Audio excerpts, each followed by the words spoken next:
I'm Aaron Sagers, and this is Talking Strange.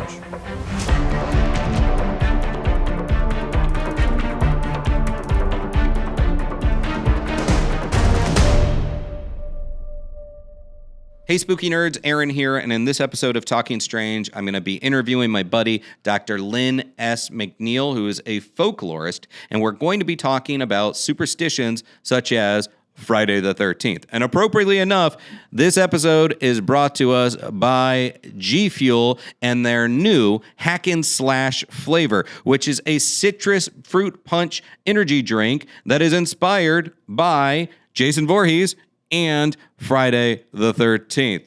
So I'm going to crack this baby, and I'm going to invite you to check out the interview. Hello, all spooky nerds, and welcome to Talking Strange, a paranormal pop culture show with the Den of Geek Network. As always, I'm your host, journalist, author, researcher of weird things, Aaron Sagers. You can also catch me on 28 Days Haunted on Netflix, and Paranormal Caught on Camera on Travel Channel, the Max streaming service, and Discovery Plus. And that's especially appropriate right now because of my guest for this episode, who I'm just like a big fan of and fortunate to call a friend. Her name is Dr. Lynne S. McNeill. She's a folklorist and director of graduate studies in the English department at Utah State University, and her research interests include legend, belief, fandom, and digital culture, and she's also the author of the popular textbook Folklore Rules, and the co-editor of Slender Man is Coming, Creepypasta and Contemporary Legends on the Internet, and Legend Tripping, a Contemporary Legend Casebook. Lynne, thank you so much for joining me today. How are you? Thank you so much for having me. I'm excited to be here. We are gathering together today because of Friday the 13th, and it comes around a couple times a year, and it is perhaps the most famous of modern superstitions, I would say, but you could disagree with me. But we're going to just talk about some superstitions today, and what do we even really mean when we say superstitions? So let's dive in with that. From your perspective, how do you define a superstition? So I define a superstition fairly academically as a short statement of belief that talks about cause and effect. So a superstition is not an entire belief system. It's not a whole story behind anything. It's just really simple, straightforward. If you do this, then this will happen. And that might be an incidental. If you do this without meaning to, then this might happen. Or it might be if you intentionally do this, you can cause this to happen. And sometimes we even get the and then or unless. So if this, then that, unless this. So a lot of people probably have heard, if you break a mirror, it's bad luck. It's not just any bad luck. It is very specifically 7 years of bad luck. Not everyone knows there's an unless on that one, unless you run the broken mirror under running water. So I assume this stemmed from like a natural source, like a spring or a river, but I, no joke, have gone with kitchen sink, water on full blast, pieces of the mirror under there, bad luck averted. I always tell students the reason to study folklore is to learn all the unlesses on the superstitions you grew up with. It's good to exercise those loopholes, to know the loopholes. That's why we get PhDs, is to learn them, right? I will add, just as an academic note, most folklorists don't use the term superstition, though like with all of our terminology, we're aware that most everyone else does, because superstition is often used to deride someone else's beliefs. So, you may be familiar with the idea of like, what I know, but what you know, you only believe. When we look inside and outside between us and other people, the word superstition is often applied to beliefs perceived to be irrational. So when even we talk about ourselves, we often will laugh at ourselves for tossing salt over our shoulder or, turning around 3 times if a black cat crosses our path and things like that. And we'll be like, oh, I'm just being a little, irrational today. And folklorists like to not call people irrational for doing things that are surprisingly rational. It turns out our human ability to believe in seemingly unrelated cause and effect is largely what kept us around for all of the tens of thousands of years that we've been around as a species. So it's a good skill that maybe gets extended into not washing your socks for all of a sports season, but some small price to pay for like species success. It calls to mind for me the Steve Carell, Michael Scott quote from The Office that I'm not superstitious, but I am a little stitious. A little stitious. Yep. Exactly. We're all just a little stitious. The famous study that B.F. Skinner did, Superstition in the Pigeon, proved that pigeons can be turned superstitious in like a matter of days. They would dump food unexpectedly on the pigeons and then let the pigeons get hungry again, and then observe the pigeons going back and doing whatever weird thing they were doing when the food was unexpectedly dropped upon them. So like one was pecking at a mirror and it would go back to the mirror and be like, is this it? Like, is this what made the food happen? And one was turning to the left. So it would go back and turn to the left again. And it's like, we all have those pigeons inside of us. is that separate from like a Pavlovian response? It is, because Pavlov is repetition, right? Pavlov is I'm building an expectation over time. And superstition is a little bit more, I don't know what word to use, serendipitous, magical, coincidental. We could use any of those, but it's, I was wearing this hat when my team unexpectedly won. I have to wear this hat every time. And then we get confirmation bias, right? Which is where I'm wearing that hat. And every time they win, it proves that the hat is magic. And every time they lose, it's like, I guess the hat wasn't strong enough this week. And so it's less based on legitimate repetition than a Pavlovian response, and more based in a little bit of magical thinking. Go on. I mean, what's the difference between magical thinking and magic, really? And it seems like it goes the other way. I guess this is kind of what you were just saying, that like if my team doesn't win this week, it was because I did not wear those, dirty socks or whatever it was. Yeah, exactly. Or some small element. I mean, really, when we look at the psychology behind superstition, whether in pigeons or in humans, we see a huge, big messaging about controlling the uncontrollable, right? There are things that are out of our control, and we like to imagine, we are comforted psychologically and emotionally by the idea that there are things we could actually do. Mm-hmm. I'm gonna start with a big one. Talk a little bit about that. I've talked about this before, but not with you. But this is the first time I'm saying the word out loud. Triskaidekaphobia. Triskaidekaphobia. Did I say it? Yep. Fear of the number 13. Yep. So, and then specifically Friday the 13th. Break that one down for us. Do you recall like some of the origins, but also the importance of like why did this one take root? Man, so what Friday the 13th is really a doubling down of bad luck, because we've got two traditionally bad luck things happening. One is Witch of Friday, which is sad because we love Fridays now, but we didn't always. And the other one, of course, is the number 13. So separately, completely, there is a history of bad luck beliefs about these. Fridays as a day was considered, well, Friday was the day of the crucifixion of Jesus. So we have immediately there this negative association with Friday. But, biblical scholars have gone even further and said it was a Friday when Eve ate the apple, and it was a Friday when Cain murdered Abel, and all of these things happened on Fridays that were negative, that were bad. And that's not always cross-cultural. In a lot of cultures in Greece and Italy, Tuesdays are bad days, a bad day to get married on, a bad day to have a baby on.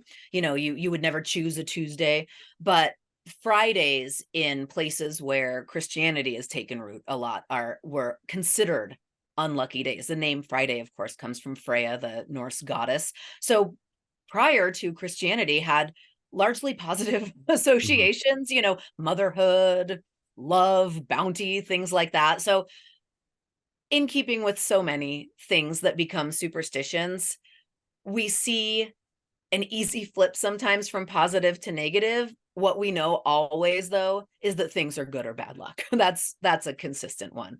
The number 13 has a really similarly long history, similarly biblical at times. We get the Last Supper that had 12 attendees until, of course, Judas shows up as the 13th.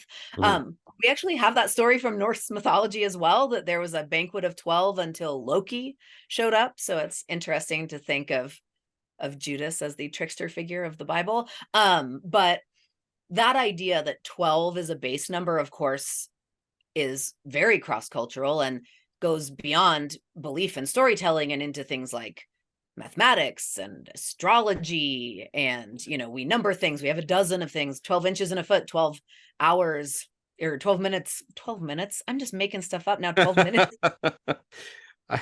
Minutes in an hour, 12 hours and a half a day, 12 in time, 12 hours. And 12 months a year. 12 is 12 months in a year. Yeah, that's what I was trying for, Aaron. Thank you. It's I've also Friday. It's Friday. My brain's not working. But not Friday the 13th. Not yet. It's coming. And we have the story that I always heard, of course, was Judas as the 13th guest. And we've got Loki. Although really things worked out well for Loki because now he's the hit, part of a hit Marvel TV show.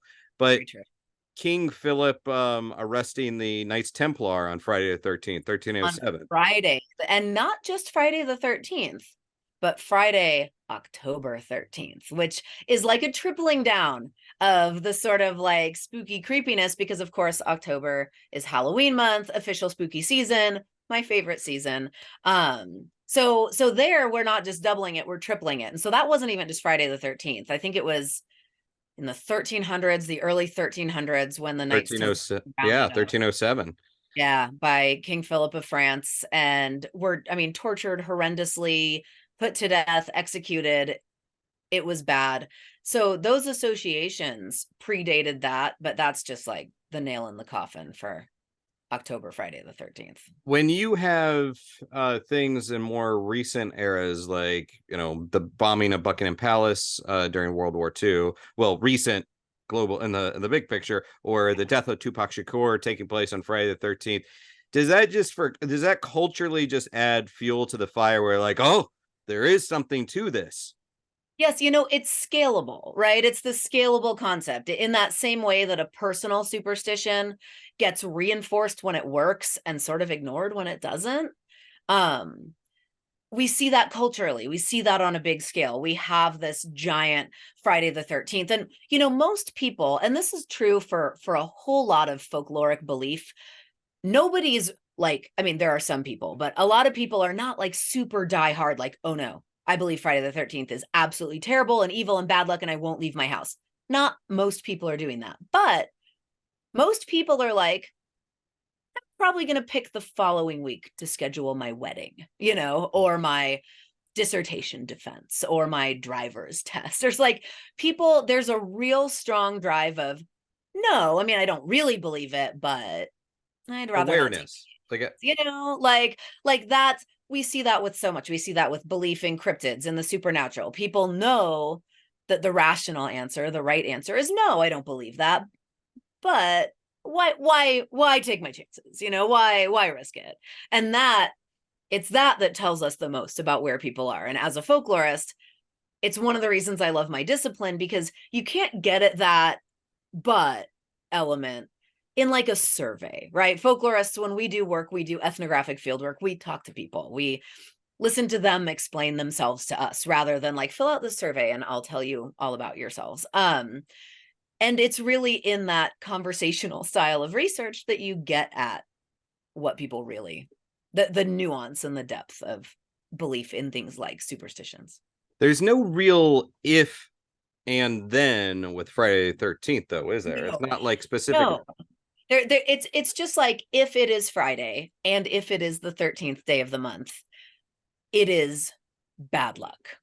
And there's no unless. That's maybe the more relevant thing. There's some good luck actions that we see cross-culturally, strangely, that kind of apply to anything. Turning 3 times clockwise, turning around 3 times. We can see a physical embodiment of a reversal there. We can see clockwise, which is a direction we all love.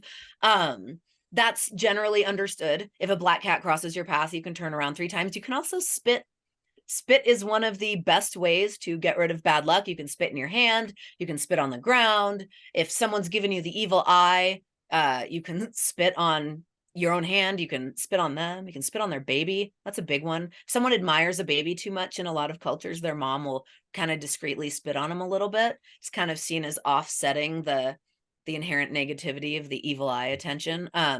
So that's what I always recommend to people. Spin 3 times clockwise, spit on the ground, maybe turn your pockets inside out. That's another really big one. That's a great way to not get taken by the fairies and to avert bad luck. Not that Dr. Lynn is saying spit on babies, though. Oh, no, spit on yourself or on the ground. Let's be conscious of public health endeavors. Also, you can spit on your own baby.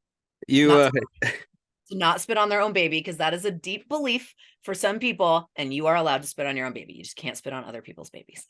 I'm so glad we got to this point so quickly. The do or do we not spit on other people's babies point. This is the lesson, the takeaway for today. Then we move and yes, again, it's worth mentioning that we're paying attention to something like 13 because we're aware of Friday the 13th. But if we are in Spain on Tuesday the 13th, we wouldn't be thinking about it, but everybody in Spain might be, because that's the bad luck day.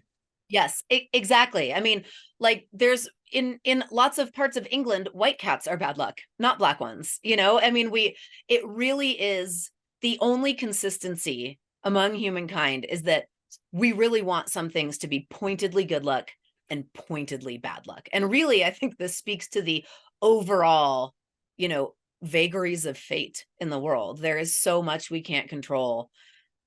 There are people who appear to have good luck. There are people who appear to have bad luck. There's certain bad luck that feels more pointed, more personal than other bad luck. And it gives it this anthropomorphism almost, that good luck and bad luck feels personal to us. And so it makes sense why this persists. Folklore doesn't persist for no reason. And most people who know Friday the 13th is bad luck don't know about the Knights Templar, don't know about the crucifixion. They aren't thinking about the goddess Freya in any way. Most contemporary folklore isn't alive today because of its origins. We're intrigued by its origins. We like to learn about its origins, but that's not what keeps it going. What keeps it going is that it is socially and psychologically, perhaps even just practically, important enough that we keep remembering it. Generation after generation, community to community. We are the ones perpetuating this, not the past. It's us. G Fuel, the #1 energy drink of gaming, anime, and pop culture, is celebrating spooky season in a dangerously delicious way with G Fuel Hack and Slash. This is their all-new citrus fruit punch energy drink, inspired by Friday the 13th. And we're going to celebrate slasher icon Jason Voorhees because, of course, why wouldn't we? And he is taking a machete to fatigue. And I actually kind of love that because he is a great mascot for an energy drink because the guy never stops. He just keeps going and going and going. Anyhow, this is a chilling combination of grapefruit, lime, orange, lemon, passion fruit, tangerine, and blood orange. Because of course it has to have blood orange. It's packed with 140 milligrams of caffeine per serving. G Fuel will help you attain game-changing energy and killer focus with vitamins, antioxidants, zero sugar, zero jitters, and zero crash. Because you can't bother with having a crash when you're chasing after promiscuous teens at Camp Crystal Lake. So whether you're escaping certain doom from a killer with a hockey mask or having an all-night gaming session, G Fuel has you covered. Want to give G Fuel a try? I think you should. Take a stab at it. Oh man, I love these puns. By picking up a ready-to-drink 16-ounce can of Hack and Slash at GNC and FYE while supplies last. You can also pick up G Fuel Hack and Slash in a powdered energy formula tub with a limited edition collector's box. What comes in that? It includes an exclusive Friday the 13th stainless steel shaker cup. And that is available now at gfuel.com. So get your 20% off your first order when you use the code GEEK20 at checkout. That's code GEEK20. Hack and slash from G Fuel. It's going to keep you going and make you even say, kiki, mama, kiki. One that is if Friday the 13th is like, just don't leave your house, I guess, since there's no unless or no. But then we have like knocking on wood, which to my understanding is actually a fairly recent one that's entered into our awareness, like 1800s, right? Yeah. So things as like an ameliorative. Yeah, I should have added that. I'm sitting here talking about spitting on your babies. No, just knock on some wood. We see as an ameliorative often, not just to bad luck, but also to bad magic. Magic being a more intentional thing than luck. Luck has a sense of sort of like, fate to it. It's not something that we can really be in charge of. Magic is usually quite intentional in a lot of ways. That's a very general statement, of course, but we see the use of natural materials in an unadulterated form. So we get things like wood, we get things like salt, we get things like silver, we get things like iron. So stuff that comes out of the world to us in that way, that's the stuff that's going to keep us safe from bad magic, bad luck. And it's interesting to think about that. We often, I see so many people nowadays, knock on their desk and say, knock on wood, and then look at their desk and be like, is this wood? Like it looks like wood. Maybe it's like a veneer. I don't know, really. And just the fact that we sort of go through that, I'm going to do this traditional thing. I'm going to knock on wood, and then I'm sort of going to laugh at myself for maybe being a bit irrational, and also that nothing is made of wood anymore. We can see how we play with belief when we do things like that. Yeah, the touch wood is actually one that I do it. Like it's yeah. And I know that there was the game, the Piggy Touch Wood, was it England, that 19th century, I think, that we that kind of became popular, which is why English culture still says touch wood, where we're saying knock on wood. But and then there's still variations about the type of wood, whether it's unpainted or how many times a knock, or if it's a chair without any legs. How many times do you knock? For me, I'm just literally I touched it. That was good. Touchdown. I do twice. It's a knock. It's not just touch it. It's like a knock, knock, but not 3. 3 would get excessive, I guess. I don't know. That's interesting. I've never thought about the specifics of how I'm doing that, but no, I also, and when there's literally like nothing obviously natural wood around me, I do like which I think is sort of like self-effacing in like that, wooden headed, whatever. I'm certainly not going to knock on someone else's head, imply that about them, but that drive to do something, to offset something. And it shows us too the inherent belief in the power of speaking, right? Because we knock on wood when someone has said what they hope to have happen or what they hope to have not happen. And then am I manifesting it by speaking it? I have to counteract the power of my speech with the power of this ritual behavior. And that is such an inherent thing that we feel, and we see that still all the time. I mean, it's we have it going back to not speaking of the fairies, never calling them the good folk or the old ones. You don't want to say their name except on Thursdays, actually, to put that one of the day. Thursdays, the fairies aren't listening. You can say anything you want about them because they're just not paying attention on Thursdays. But that naming thing, I mean, we saw it played out wonderfully in popular culture with not being able to say Voldemort, right? That idea that we don't name the bad things is so strong in very intelligent, educated, rational people that it's one of the best examples we have that shows us that following superstition isn't about being irrational or uneducated or unintelligent. When you mentioned the fairies, I'm thinking about my mind shifted to stories like fairies, but also hidden folk and these tales about don't go too close to the water because that's when you'll get pulled in by this thing. Now that's a cautionary story. That serves a purpose as far as, hey, teaching kids not to go do this thing that might get them killed. But superstitions are not really teaching us that. that lesson.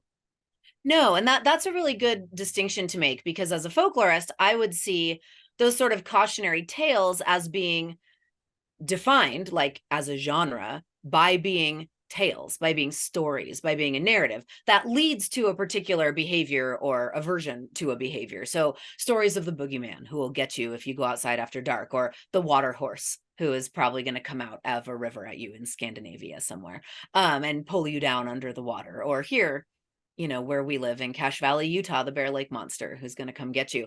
All of that is something that's going to stick in a brain, especially a young person's brain, that's going to keep them behaving in an appropriate way, right? And we see that even when we move out of the realm of the supernatural and into the world of crime-based legends. We're reining in people's behavior. Don't let your kids use a public restroom alone, right? Check under your car before you get in it. Make sure there's no one hiding under there. These are all cautionary tales about what we think is happening in the world. And it's, even if we don't tell the whole story, even if we, if we're on the phone with a friend who's walking to their car in an empty parking lot at night and we're like, hey, check under your car. That's not me telling a story, but it's me referencing a shared cultural narrative that we all have of the ankle slasher who's going to be hiding under your car. And so we see in there, yeah, it's a short statement of belief. It's that enactment of belief, but it's less about luck. It's less about chance. It's less about taking control of the uncontrollable and more about like oh no, this is the situation that happens in our world and you need to be careful. It's a scary world, so check your kids' candy at Halloween. Oh man, yep. I know that's one we talked about before, but there's the variations. There's Tuesday the 13th or the 17th being bad luck days or whatever, but then you have these total polar opposite superstitions, such as the one I'm thinking of is like whistling in the graveyard or just whistling in general. Sometimes you can whistle to ward off spirits, but sometimes whistling attracts spirits. Yeah. I mean, very you're confusing. Like in a weird way, the vagaries of fate are being well enacted here, because it's like the luck of the draw, right? Is this the kind of cemetery you want to whistle in or you don't want to whistle in? Like, one of my favorite stories that I found buried in our folklore archive here at USU was the belief that if you're ever being chased by zombies from the sea, very specifically, so the zombies that are from those who've died at sea, which of course, by definition, is those who were not buried in consecrated ground, the safest place to go is your local cemetery. So run to the cemetery where you start saying, hey, everybody, get up and help me. And don't look back, because what you just need to trust is happening is that everyone's getting out of their graves and like fighting the bad ocean zombies on your behalf. And then you just book it out the other end of the cemetery. And that stuck in my mind, because I was like, like, not the place I would go when being chased by the living dead, but it makes sense, actually.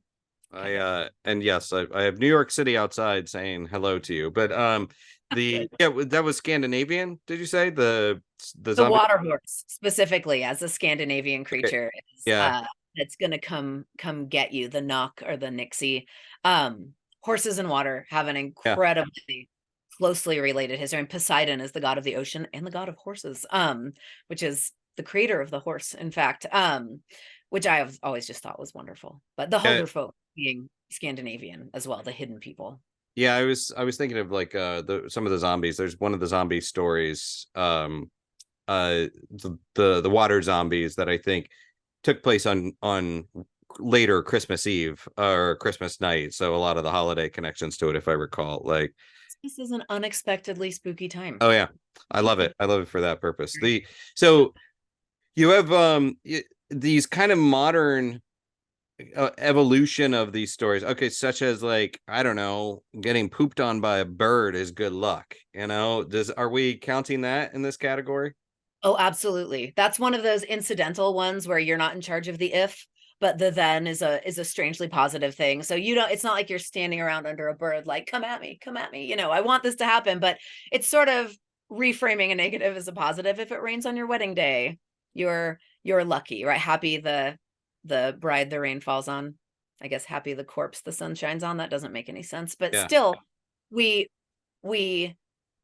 we like the idea that something that seems inherently bad might actually be a good thing.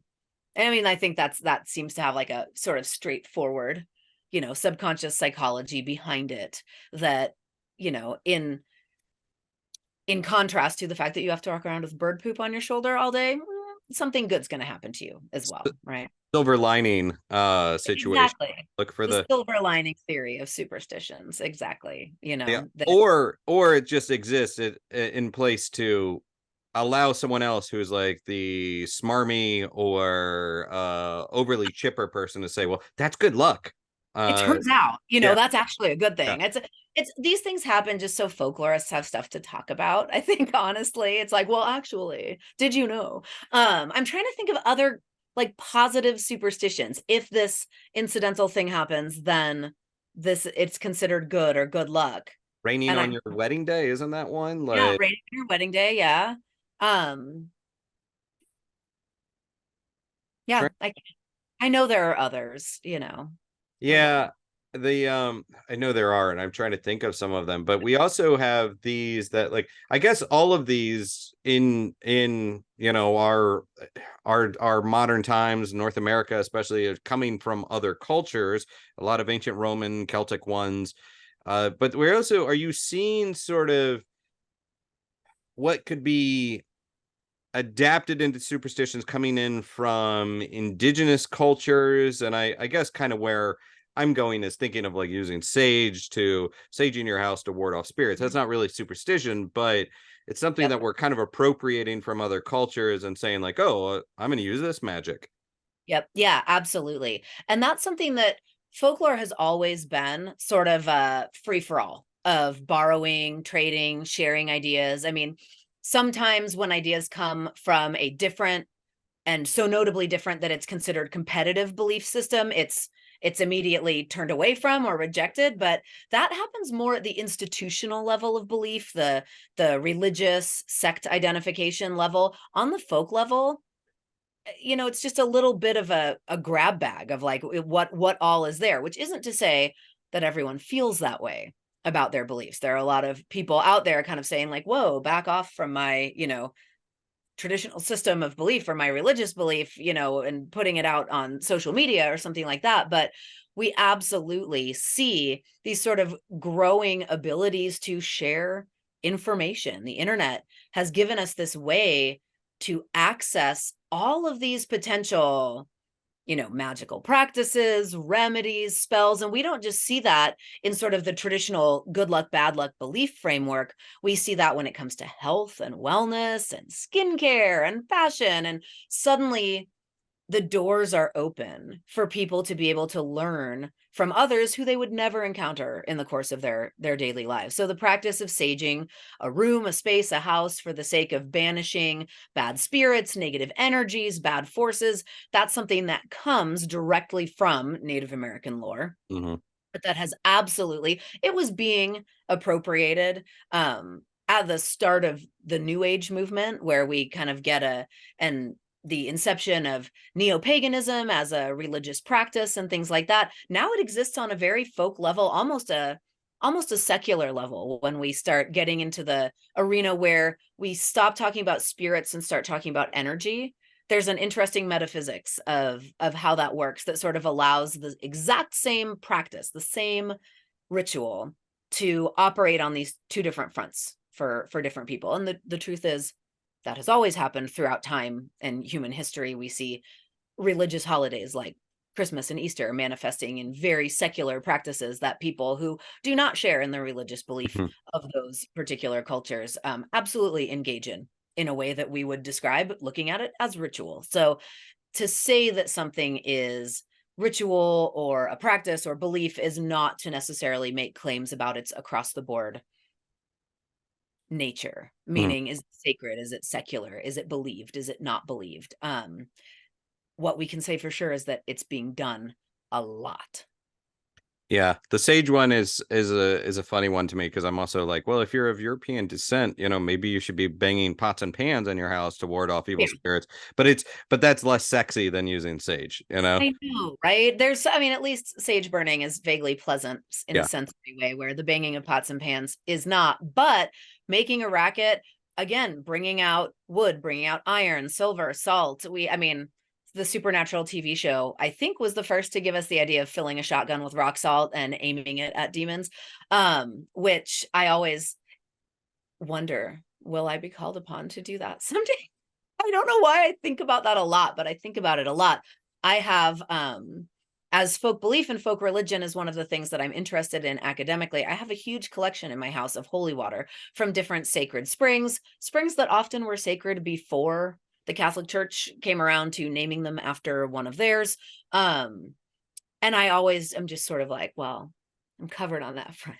I've got a whole lot of holy water on my bookshelf. So, And I guarantee you, if I'm ever putting together like a monster hunting team, okay, I mean, maybe the monsters are friendly and don't need to be hunted, but if there's a really bad one, I'm calling we're on. gonna call it like human monster relations, right? Yeah. Like, and that might turn sour. It might be a positive experience overall. We don't know. I actually have gifted to me by an amazing past graduate student a vampire hunting kit that has rock salt and garlic and some steaks and some blessed candles and a bunch of crucifixes and a Bible, and it's in this little like double-handled suitcase. It's incredible. Yeah. What was the because a lot of the ones that we see out there are pretty modern creations, and then there's a few that seem older, but do you have a date on this one? No, this was actually made by hand by my student. Oh, okay, cool. It was made entirely out of artifacts that she found back east in antique shops. So it's all either that or it was handmade by her. She lined it with red velvet that they pulled out of the attic of a house from the 1700s. So it's just like the whole thing is infused with, all of these incredible qualities. I have no doubt that if the bad things come knocking on my office door, I guess it's on campus, that's not really that useful. If my last stand is on campus, I'm set. If it's here, I've got the holy water. I think you're pitching the show right now. I think you're pitching that we could make make happen. Yeah. It all takes place on a university campus. I mean, look, I think we could sell that. I mean, Wednesday was a big hit, and but you've got all the younger focused monster stuff. Yeah. I like to identify, who is it from Buffy? Giles, like that one took place at a school too. So there's precedent. Yeah. I mean, and honestly, with the salts, you do mention the salt. Like, I don't know if Supernatural, the TV show, was the first one to do it. There was the comic book Hellboy, that the character combined a lot of those elements, and I don't know if there's sort of that pop culture amalgamation that takes place with the lore, the superstition, and then the fictional zhuzhing it up of it all, The zhuzh. I like that. The discipline of folklore studies has a term that we have recently adopted, which is the folklor-esque, which is basically stuff that looks like folklore but isn't. It's folklor-esque. And that might be fictionalized folklore, and that's been around forever. J.R.R. Tolkien, his characters and their cultures were so believable because he gave them folklore. He gave them slang. He gave them foodways. He gave them their own different stories and customs. Hobbits lived differently than the Rohirrim or something like that. And so we've always had fictionalized folklore, and folklorists now, we get to call it the folklore-esque. We get to say this is under our umbrella in our wheelhouse, which is exciting.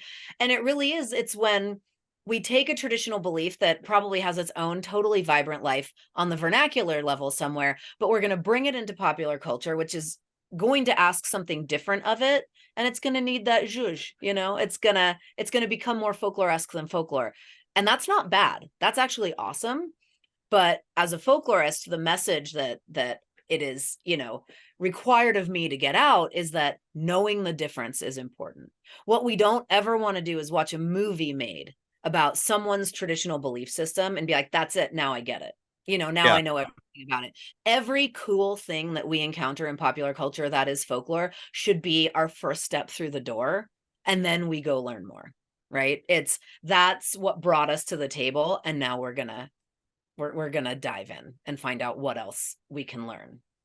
Yeah, it's tricky. It's like that, it's when I use the phrase paranormal pop culture, it's like how the belief of things is influencing the popular culture, the fiction, but then there's that cyclical thing where the pop culture starts in turn influencing the beliefs, and then it gets with like this mishmash of all of it.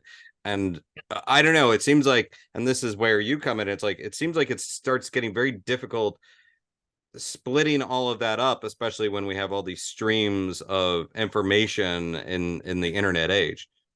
Yeah, it's difficult, and on one level it's pretty straightforward. If the drivers of that circulation, sharing, movement, transmission are everyday people, I'm going to call it folklore.